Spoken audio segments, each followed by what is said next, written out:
Hey everyone, welcome back to the channel. I'm Meck Johnson, coming to you from the vibrant world of Atlanta real estate. Today, I've got a pretty interesting topic to unpack. It's all about the proposed NAR Commissions Lawsuit Settlement. Yeah, it sounds a bit formal, but trust me, we're going to break it down like we're chatting over a beverage. So let's get into it. First things first, this settlement isn't a done deal yet. It's just a proposal for now, waiting on a thumbs up from the DOJ and the courts. So what's being discussed isn't final, but it's definitely stirring up some conversations in the real estate community. Let's talk about commissions. If you've ever thought there was a one-size-fits-all commission rate, well, that's not how it works. They've always been up for negotiation. Traditionally, the seller would cover the commission, which then gets split between the listing broker and the buyer's broker. But here's the twist with the proposed changes. Everyone's on their own. It means buyers and sellers might handle their own broker's fees, which kind of shakes things up, right? Now, on to buyer's agents. The new proposal is clear. They can't say that their services are free. Honestly, that makes sense because, let's be real, nobody works for free.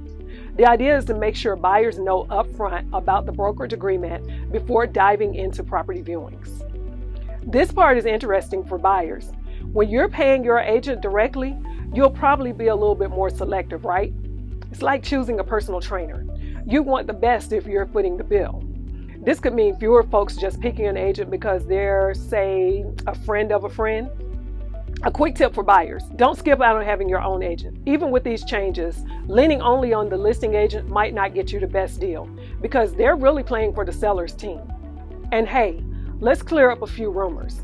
This proposed settlement isn't likely to drop house prices or shake up commission rates to the extreme. If a buyer's agent is top-notch, they'll show their value and their commission will reflect that.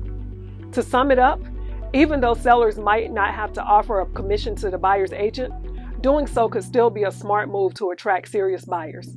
It's all about adapting to changes and ensuring everyone involved get the best deal and service. Hey, thanks for hanging out with me today. If you've got thoughts, questions, or just want to chat about the Atlanta real estate scene, drop me a comment below or hit me up.